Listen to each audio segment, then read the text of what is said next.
నమస్తే సిటీ వార్తలకి స్వాగతం. ప్రజల ఆరోగ్య వివరాలను నమోదు చేసి పర్యవేక్షించేలా చేపట్టిన సంజీవని ప్రాజెక్టును త్వరలో రాష్ట్ర వ్యాప్తంగా విస్తరించాలని ముఖ్యమంత్రి చంద్రబాబు నాయుడు అధికారులను ఆదేశించారు.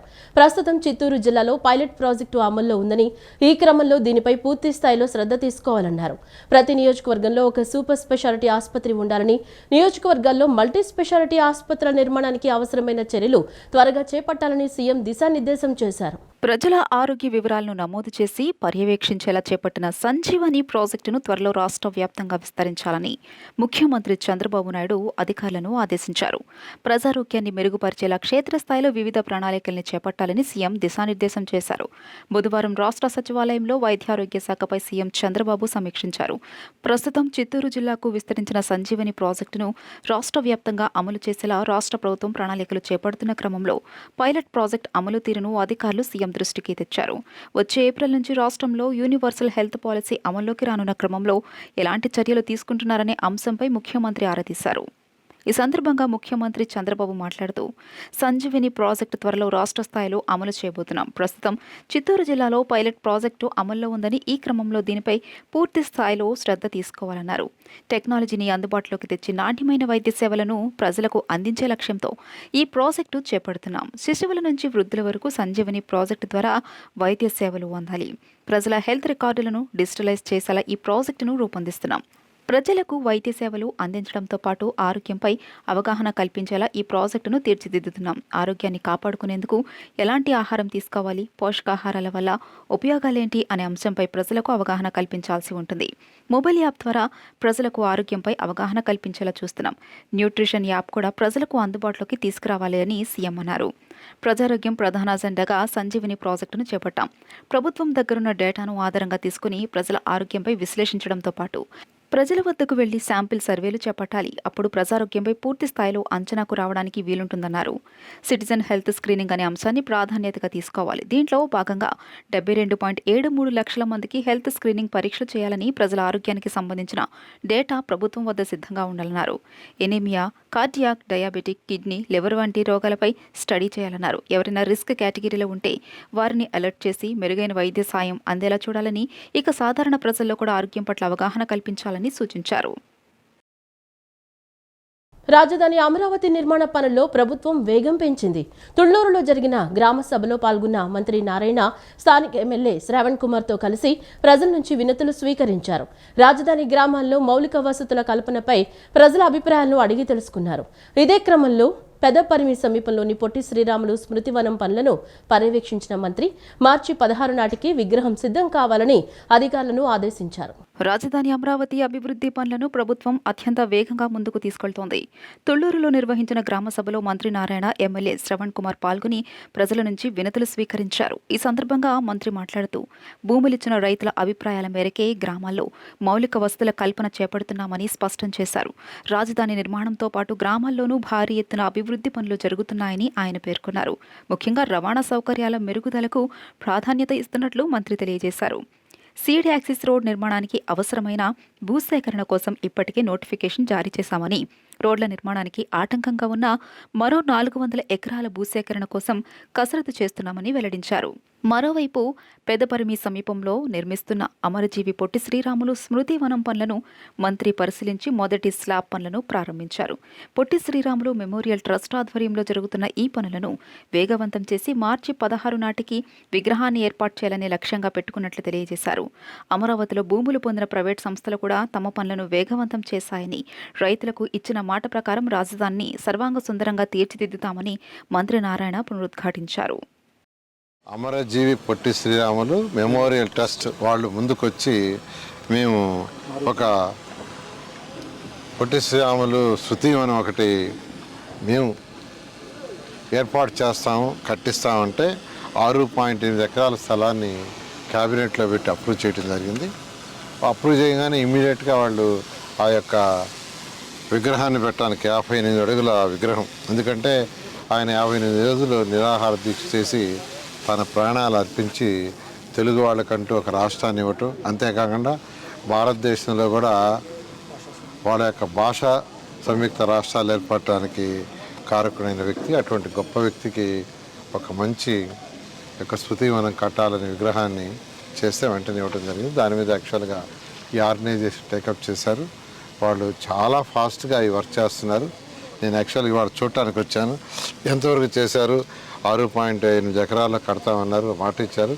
మార్చి 16కి యాక్చువల్గా ఫస్ట్ ఫేజ్ కంప్లీట్ చేస్తామన్నారు. అంటే ఫస్ట్ ఫేజ్ అంటే విగ్రహాన్ని నిలబెట్టి యాక్చువల్గా కొంత ఏరియా ఫినిష్ చేస్తామన్నారు. నేను నిజంగా రాకేష్ని, వాళ్ళ యొక్క కమిటీలో ఉన్న ప్రతి ఒక్కరిని నేను అభినందిస్తున్నాను. అదేవిధంగా సిఆర్డి ఏదైతే డిఫరెంట్ ఆర్గనైజేషన్కి స్థలాలు ఇచ్చిందో, అటు ఉద్యోగ కల్పన కోసం కావచ్చు, ఎకనమిక్ గ్రోత్ కోసం కావచ్చు, బ్యాంకులు కావచ్చు, స్కూల్స్ కావచ్చు, హాస్పిటల్స్ కావచ్చు, వీళ్ళందరూ కొందరు వర్క్ స్టార్ట్ చేశారు. కొందరు వచ్చి యాక్చువల్గా బిల్డింగ్ అప్రూవల్ కోసం డిపిఆర్లు తయారు చేసుకుంటున్నారు. ఇవన్నీ కంప్లీట్ అయితే ఈ యొక్క గ్రామాల్లో ఉండే అనేక మందికి కూడా ఉపాధి కలుగుతుంది. ముఖ్యమంత్రి గారు ఎప్పుడు చెప్తుంటారు, గ్రామాల్లో ఉండే వాళ్ళందరికీ ఉపాధి కలిగేటట్టుగా స్కిల్ డెవలప్మెంట్ చేయమని. దానికి సిఆర్డీ కమిషనర్ గారు కూడా ప్రత్యేకంగా దాని మీద దృష్టి సారి చేస్తున్నారు. ఖచ్చితంగా రైతు సోదరులు ఏది ఇచ్చారో వారి అందరి యొక్క ఆ రోజు ఏ మాట ఇచ్చినా ఆ మాటకు 100కి 100 రూపాయలు ఈ 3 సంవత్సరాలు పూర్తి చేయడం జరుగుతుంది. ఉయ్యూరు వీరమ్మ తల్లి తిరునాళ్లు అంగరంగ వైభవంగా ప్రారంభమయ్యాయి. తొలుత వీరమ్మ తల్లికి ఉయ్యూరు పట్టణ పోలీసులు పసుపు కుంకుమను సమర్పించారు. అనాదిగా వస్తున్న ఆచారం ప్రకారం తిరునాళ్లకు రావిచెట్టు సెంటర్ సమీపాన మెట్టినింటి నుంచి బయలుదేరి అమ్మవారికి పోలీసులు పసుపు కుంకుమ నూతన వస్త్రాలు అందుకోవటం ఆనవాయితీ. పోలీస్ స్టేషన్లో వెంకటరెడ్డి దంపతులు పూజలు చేసి డప్పు వాయిద్యాల నడుమ ఊరేగింపుగా బయలుదేరి అమ్మవారికి పసుపు కుంకుమ సమర్పించారు. భక్తుల కల్పవల్లి కోరిన కోర్కెలు నెరవేర్చే కొంగు బంగారంగా ప్రసిద్ధిగాంచిన ఉయ్యూరు వీరమ్మ తల్లి తిరునాళ్లు బుధవారం రాత్రి వైభవంగా ప్రారంభమైంది. మెట్టినింటి నుంచి బయలుదేరిన అమ్మకు అశేష భక్తజనం హారతులతో భక్తిపూర్వక స్వాగతం పలికింది. మేళతాళాలు, డప్పు వాయిద్యాలు, బాణసంచా వెలుగులు, దీపకాంతుల నడుమ పల్లెకిలో శ్రీ కనక చింతయ్య సమేతంగా ఊరేగుతున్న తల్లికి అడుగడుగునా భక్తులు పసుపు నీళ్లు ఓరబోసి ఎదురు గండ దీపాలు, తిరుగుడు గండ దీపాలతో హారతులు పట్టారు. పసుపు కుంకుమలు సారే సమర్పించి తరించారు. తొలుత పారుపూడి నెరుసు వంశస్థులు ఆచారం ప్రకారం ప్రత్యేక పూజలు నిర్వహించిన అనంతరం సాంప్రదాయం ప్రకారం పోలీస్ శాఖ ప్రథమ పసుపు కుంకుమ సారెను శ్రీ కనక చింతయ్య సమేత వీరమ్మ తల్లికి సమర్పించారు. పోలీస్ స్టేషన్లో హెడ్ కానిస్టేబుల్ వెంకటరెడ్డి దంపతులు పూజా కార్యక్రమాలు నిర్వహించి అధికారులతో కలిసి ఊరేగింపుగా మెట్టినింటికి చేరుకుని సారే సమర్పించారు. అనంతరం అమ్మవారికి మంత్రి పార్థసారథి, మాజీ MLC YVB Rajendra Prasad, MLA Gadde Rammohan తనయుడు బోండా వెంకట్రాం ప్రత్యేక పూజలు జరిపించి విగ్రహాలను మెట్టినింటి నుంచి వెలుపలకు మోసుకువచ్చి పల్లెకిలో కూర్చుండబెట్టడంతో తిరునాళ్ల ఊరేగింపు ఆరంభమైంది. అమ్మవారు మెట్టినింటి నుంచి బయటకు రాగానే భక్తులు గండ దీపాలతో హారతులు పట్టి జేజేలు పలికారు. పల్లెకిలో తొలిగా కరణం బజారుకు వెళ్లి రావిచెట్టు సెంటర్ మీదుగా పట్టణపు పురవీధుల్లో ఊరేగారు. కోడళ్లన్నీ భక్తులతో కిక్కిరిశాయి. అమ్మవారి ఉత్సవాలు ఇంకా ఘనంగా జరుగుతూ ఉన్నాయి. ఎవరికి ఏ కష్టం వచ్చినా కూడా అమ్మగారి మీద కోరుకుంటే అమ్మ నెరవేరుస్తుందనే ఒక నమ్మకంతో ప్రజలు వస్తున్నారు. మరి ఈ అమ్మవారి దేవాలయాన్ని కూడా అభివృద్ధి చేయడానికి మా వంతు మేము కృషి చేస్తామని చెప్పేసి కూడా మనం చేస్తున్నాం. అమ్మవారి దయతో ప్రజలందరూ కూడా చల్లగా ఉండాలని, మరి పాడి పంటలు అభివృద్ధి చెందాలని, మరి పిల్లలందరికీ కూడా బాగా చదువులు వచ్చి మంచి ఉద్యోగాలు వచ్చి అందరూ మంచి ఆరోగ్యంతో ఉండాలని మనసారా కోరుకుంటున్నాం. అమ్మవారి గుడి వ్యవహారాలన్నీ కూడా ఒక కుటుంబం తరఫున పారుపూడి వారి వంశస్థులు వారే ఈ కార్యక్రమాలన్నీ చూస్తూ ఉన్నారు. ప్రభుత్వం దీనిలో ఎప్పుడు కూడా మరి జోక్యం చేసుకోలేదు. మరి తప్పుకోకుండా ఇది ప్రైవేటు దేవాలయం కాబట్టి ఈ కమిటీ వారు ఎవరైతే ఉన్నారో వారితో చర్చించి వారి సమ్మతితో, భక్తులందరి సమ్మతితో ప్రభుత్వం తరఫున కట్టించడానికి అవకాశం ఉంటే తప్పకుండా ఈ సంవత్సరం కట్టించడానికి, అదేవిధంగా మీరు ఏదైతే చెప్తున్నారో వసతులు, ఆ వసతులు అభివృద్ధి చేయడానికి తప్పకుండా కృషి చేస్తారు. యువతను మత్తు పదార్థాలకు దూరంగా ఉంచి డ్రగ్స్ లేని సమాజాన్ని నిర్మించాలనే లక్ష్యంతో ఎన్టీఆర్ జిల్లా పోలీస్ కమిషనరేట్ మరియు జిల్లా యంత్రాంగం చేపట్టిన డ్రగ్స్ పై యుద్ధం సైకిల్ యాత్ర రెండో రోజు విజయవంతంగా ముగిసింది. జనవరి 27న ప్రారంభమైన ఈ యాత్ర మార్చి 1 వరకు జిల్లాలోని వివిధ ప్రాంతాల్లో మొత్తం 35 రోజుల పాటు 510 కిలోమీటర్ల మేర సాగనుంది. రెండో రోజు పర్యటనలో ప్రజల నుంచి విశేష స్పందన లభించింది. మత్తు పదార్థాల వల్ల కలిగే అనర్థాలపై అవగాహన కల్పిస్తూ సాగుతున్న ఈ యాత్రలో పోలీసులు, స్వచ్ఛంద సంస్థలు మరియు యువత ఉత్సాహంగా పాల్గొంటున్నారు. వైఎస్ఆర్సీపీ హయాంలో మహిళల భద్రతను గాలి కొదిలేసిన జగన్మోహన్ రెడ్డికి నేడు రాష్ట్రంలో శాంతి భద్రతల గురించి మాట్లాడే అర్హత లేదని AP Madiga corporation chairman Undavalli Sridevi మండిపడ్డారు. గతంలో ఎంపీ గోరంట్ల మాధవ్ వ్యవహారంపై నోరు మెదపని జగన్ సొంత తల్లిని చెల్లిని రాజకీయాల కోసం వాడుకుని వదిలేశారని, తనతో పాటు తన కుమార్తెలపై కూడా వైసీపీ సోషల్ మీడియా ముఠాతో అసభ్యకరంగా పోస్టులు పెట్టించారని ఆమె ఆరోపించారు. రమ్య హత్య, పులివెందులలో దళిత మహిళపై అమానుషం వంటి ఎన్నో ఘటనలు వైసీపీ హయాంలో జరిగినా జగన్ పట్టించుకోలేదని, అందుకే ప్రజలు ఆయన్ను 11 సీట్లకే పరిమితం చేశారని విమర్శించారు. దీనికి భిన్నంగా ప్రస్తుత కూటమి ప్రభుత్వం తప్పు చేసిన సొంత ఎమ్మెల్యేలపై కూడా తక్షణమే చర్యలు తీసుకుంటూ బాధ్యతాయుతంగా వ్యవహరిస్తోందని, 0 వడ్డీ రుణాల పరిమితి పెంపు వంటి చర్యలతో మహిళా సాధికారతకు పెద్దపీట వేస్తోందని శ్రీదేవి స్పష్టం చేశారు. ఈరోజు నేను మీ అందరికీ ఒకటి గుర్తు చేస్తున్నాను. మహిళల రక్షణపై మాజీ ముఖ్యమంత్రి వర్యులు జగన్ రెడ్డి గారు మాట్లాడటం చాలా సిగ్గుతనం అనిపిస్తుంది. ఎందుకంటే మహిళల రక్షణ గురించి ఒక దుర్యోధనుడు, దుశ్శాసనుడు మాట్లాడితే మనందరికీ ఎంత ఎబ్బెట్టుగా, హాస్యాస్పదంగా ఉంటుందో ఈరోజు ఈ వైసీపీ ముఠా జగన్మోహన్ రెడ్డి గారు మాట్లాడే విధానం ఆ విధంగా ఉంది. ఎందుకంటే మీరు ఒకసారి ఫ్లాష్ బ్యాక్ వెళ్ళండి, మీ యొక్క ప్రభుత్వంలో ఎలాంటి ఘనకార్యాలు చేశారో. ఎంపీ, అలనాటి మాజీ ఎంపీ గోరంట్ల మాధవ్ గారు అశ్లీల దృశ్యాలన్నీ కూడా వైరల్ అయిపోయి ఆయన మరి చూపించరాని విషయాలన్నీ బట్టబయలు చేస్తూ మరి జనాలందరూ కూడా అది చూడలేక చెవులు మూసుకొని కళ్ళు మూసుకునే పరిస్థితి. అలాంటి వ్యక్తిని గురించి మరి వరదు కళ్యాణి, రోజారెడ్డి గారు, మరి జగన్మోహన్ రెడ్డి గారు ఆ రోజు ఏం మాట్లాడారు? వాళ్ళ నోళ్ళు ఎందుకు మూగపోయినాయి? వాళ్ళు దీని గురించి ఎందుకు క్వశ్చనించలేదు అలనాటి ప్రభుత్వాన్ని? మరి క్వశ్చనించకపోయారు. కనీసం ఆ వ్యక్తిని సస్పెండ్ చేశారా? చేయలేదు. ఇక మీరు మాట్లాడతారు ఈ కూటమి ప్రభుత్వం అంటే కామ కూటమి అని. మరి సత్యవేడు ఎమ్మెల్యే కోనేటి ఆదిమూలన్ మీద ఆరోపణలు వస్తే ఎన్డీఏ కూటమి ఇమ్మీడియట్గా ఆయన్ని పార్టీ నుంచి సస్పెండ్ చేసిందా లేదా? మీరు పేపర్లు చదువుతున్నారా, చూస్తున్నారా? మరి మీరు ఇప్పుడు మాట్లాడుతున్నారు కోడుమూరు ఎమ్మెల్యే, ఆయన ఒక గ్రామ సచివాలయంలో ఉన్న ఒక వీణా అనే ఒక లేడీని ఏదో అశ్లీలంగా ఆమెను ప్రెగ్నెంట్ చేశాడు, అబార్షన్స్ అయినాయి అని రకరకాలుగా ఆమె వచ్చి మీడియా ముందు మాట్లాడటం. మరి అవతల వాళ్ళు వచ్చి ఇవి ఫేక్, ఆమె బ్లాక్మెయిలర్ అని వాళ్ళు చెప్పడం, ఇదంతా చూసి కూడా జనసేన పార్టీ ఇమ్మీడియట్గా ఆయన్ని పార్టీ కార్యకలాపాల నుంచి దూరం పెట్టిందా లేదా? ఆయన యాక్టివ్గా పాల్గొంటున్నాడా? ఎందుకంటే ఏదైనా ఒక విషయం మన దగ్గరకు వస్తే ఇమ్మీడియట్గా మీలాగా టకా డెసిషన్స్ ఎప్పుడు తీసుకోకూడదు. అదే మీరు చేసిన తప్పు. అందుకే మీకు 11 సీట్లు వచ్చినాయి. ఎందుకంటే ఒక విషయం మన దగ్గరకు వస్తే దానికి నిజ నిర్ధారణ కమిటీ ఉంటుంది. అది ఎవరు నిజమో ఎవరిది అబద్ధమో తేల్చుకోవాలి. ఎందుకంటే వీణా అనే అమ్మాయి పేరు మీద కూడా 2 పోలీస్ కేసులు ఉన్నాయని కూడా చెప్తున్నారు. సో ఏది నిర్ధారించకుండా ఇమ్మీడియట్ డెసిషన్స్ ఎప్పుడు తీసుకోకూడదు. కనుక ఈ విషయాన్ని జనసేన పార్టీ పరిశీలిస్తుంది. ఇక మీరు చెప్తారు, ఇక నిండు శాసనసభలో అలనాటి ఎమ్మెల్యేసు స్వయాన ఎన్టీఆర్ గారి సుపుత్రిక నారా భువనేశ్వర్ గారి మీద ఎలాంటి అవాకులు చవాకులు పేలారో, మరి లోకేష్ గారి గురించి ఏ విధంగా మీరు మాట్లాడారో, ఆ మాటలన్నీ వింటూ మీరు ఏ విధంగా నిండు సభలో దాన్ని ఖండించకపోగా ఎలాంటి రాక్షసానందం పొందారో మీరు జగన్మోహన్ రెడ్డి గారు ఒక్కసారి గుర్తు చేసుకోండి. ఎందుకంటే ఎప్పుడు మీరు ఎదుట వాళ్ళనే పాయింట్అవుట్ చేస్తారు, మీ గురించి ఎప్పుడు చూడరు. వర్షాకాలం వస్తే చాలు ఆ ప్రధాన రహదారిపై రాకపోకలు ఆగి తీవ్ర ఇబ్బందులకు గురవుతున్నారు.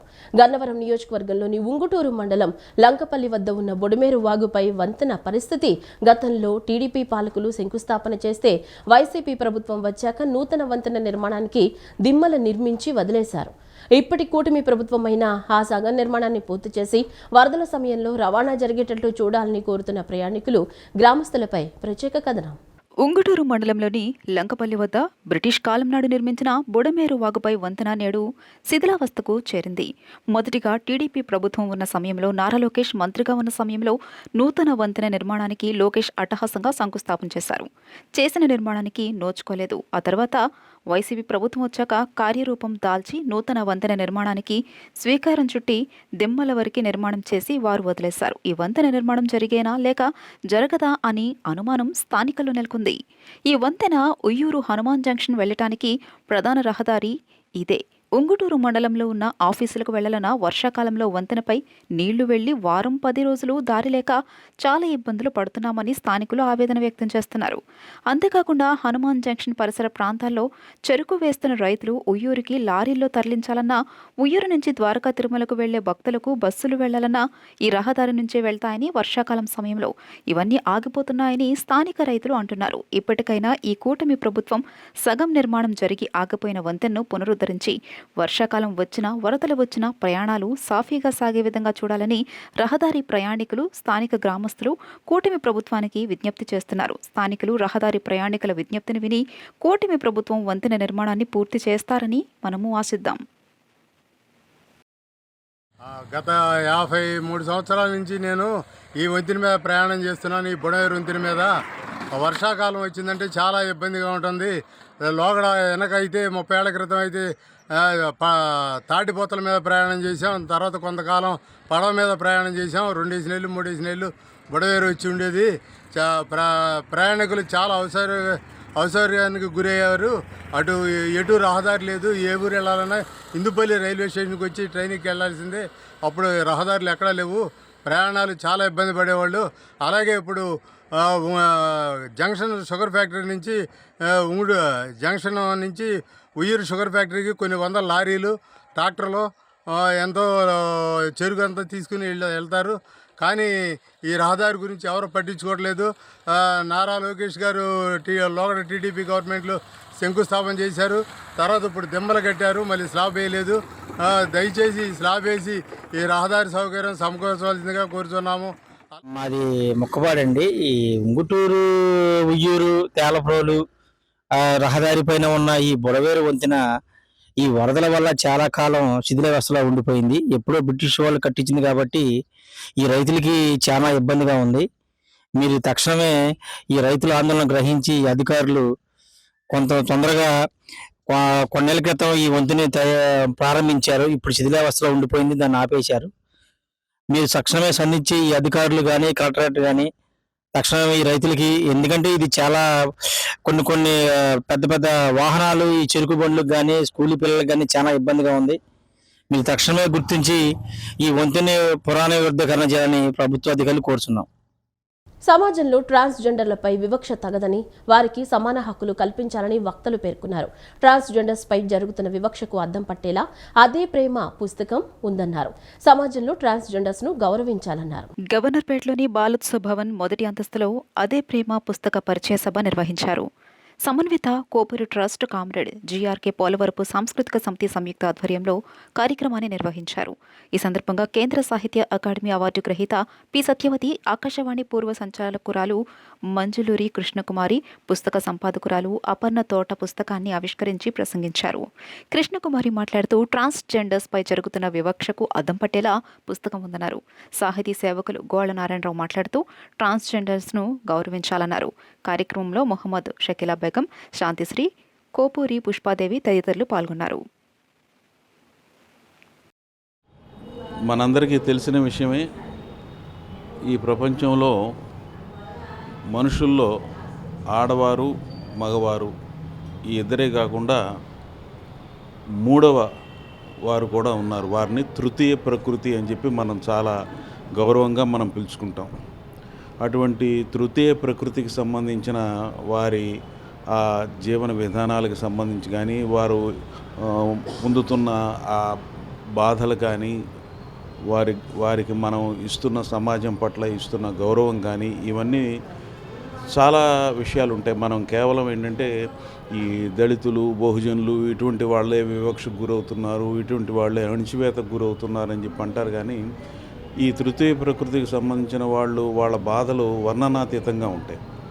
అటువంటి వాటినన్నింటినీ తీసుకుని కొన్ని కథలుగా కొన్ని దశాబ్దాలుగా ఎంతోమంది కవులు రచయితలు అలాగే వాళ్ళకి సంబంధించి ఆ స్పందన ఉన్న వాళ్ళందరూ కూడా బోల్డన్ని కథలు రాయటం జరిగింది. అటువంటి కథల్లో ఎంపిక చేసుకుని ఈ పుస్తకాన్ని ఈ రోజున మీ అందరికీ పరిచయం చేయటం జరుగుతున్నది.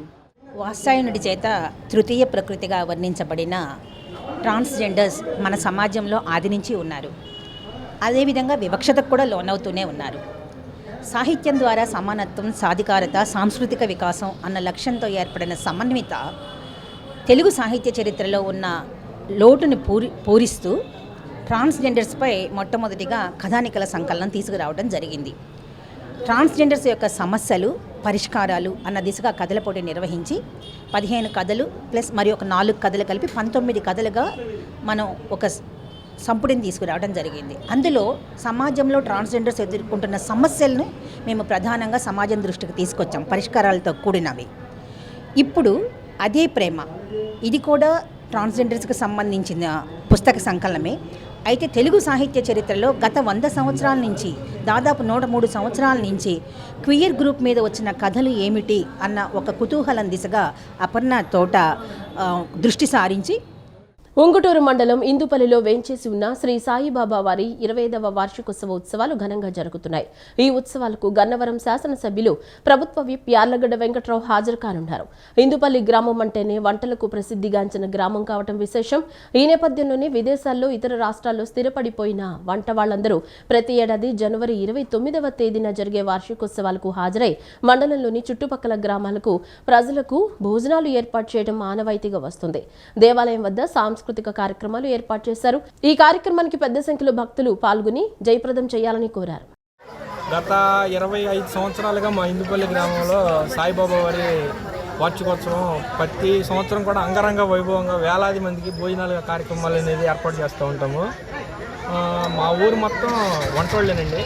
ప్రతి ఒక్కరు కూడా 10th, ఇంటర్, డిగ్రీ, బీటెక్ ఇంకా అంతకు మించి పై చదువులు ఏ చదివినా సరే, పీజీ ఎల్కేజీ కాడి నుంచి పీజీ వరకు చదవని చివరాఖరికి వాళ్ళు చేసేది వంటే. అదేనంటే మా ఊరి యొక్క గొప్ప ప్రాధాన్యత. నేను అబ్రాడ్ వెళ్ళి వచ్చాను. రష్యా దగ్గర కిర్గిస్తాన్ అనే చిన్న దేశంలో ఒక దాదాపు 2000 మంది మన తెలుగు స్టూడెంట్స్ ఉంటారు. వాళ్ళకి రోజు 3 పూట్ల సౌత్ ఇండియన్ ఫుడ్ ఇందుపల్లి వారి యొక్క రుచులను అందించి వచ్చాను. నేను పీజీ వరకు చదువుకున్నానండి. ఎంకామ్ చేశాను. హోటల్ మేనేజ్మెంట్ డిప్లొమా హైదరాబాద్లో చేశాను.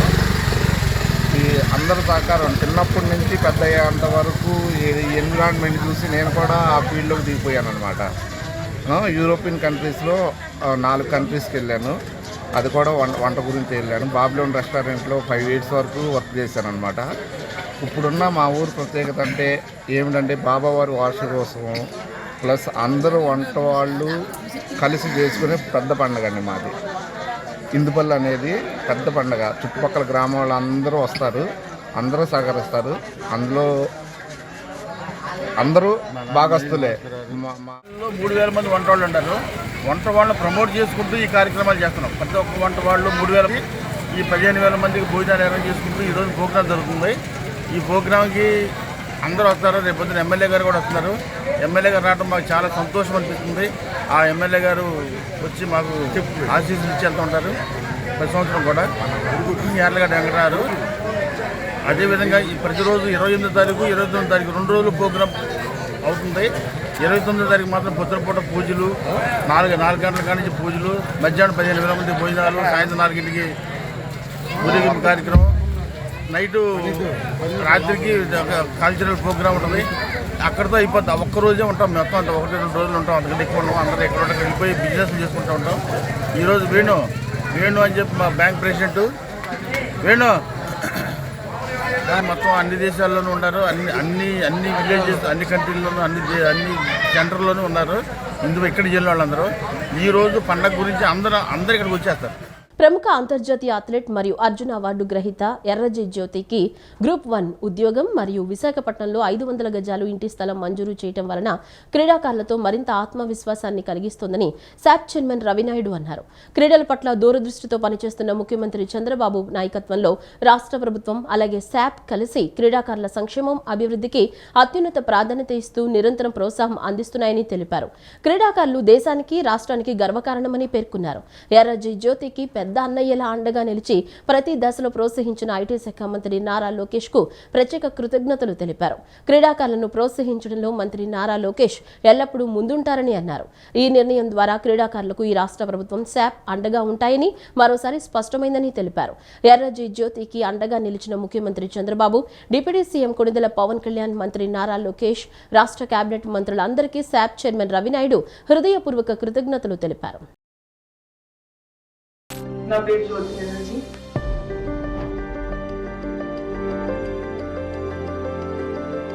నేను 2025లో ఏషియన్ అథ్లెటిక్స్ ఛాంపియన్షిప్లో గోల్డ్ మెడల్ సాధించడం జరిగింది.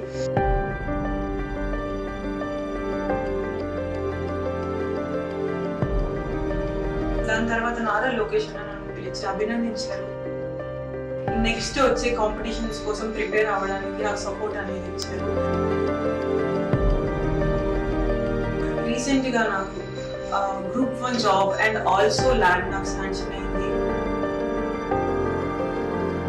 నా స్పోర్ట్స్ కెరియర్ని నేను ఎలా సాధించగలను, ఒలింపిక్స్ మెడల్ తీసుకురావాలన్నా, అప్కమింగ్ వచ్చే కాంపిటీషన్స్లో నేను పార్టిసిపేట్ చేయాలన్నా, ఎలా నా ప్రతి ఒక్క రోజు అనే టెన్షన్ అనేది ఉండేది. కానీ నాకు నారా లోకేష్ అన్న అవకాశాన్ని ఇచ్చి నాకు ఇంత సహాయం చేసినందుకు నా ఫ్యామిలీ నుంచి ఎంతో కృతజ్ఞతలు అన్న. Thank you so much. ఎంతోమంది నాలాంటి ఆడపిల్లలకి వాళ్ళ డ్రీమ్స్ అండ్ గోల్స్ అచీవ్ చేయడానికి ముందుగా నేనున్నాను అంటూ నారా లోకేష్ అన్న తోడుగా ఉన్నారు. అండ్ దాన్ని ప్రూవ్ చేసి నన్నే ఒక ఎగ్జాంపుల్గా తీసుకొని అందరూ ముందుకెళ్తారని ఆశిస్తున్నాను. Thank you so much Nara Lokesh అన్న. ఈ వార్తలు ఇంతటితో సమాప్తం. నమస్కారం.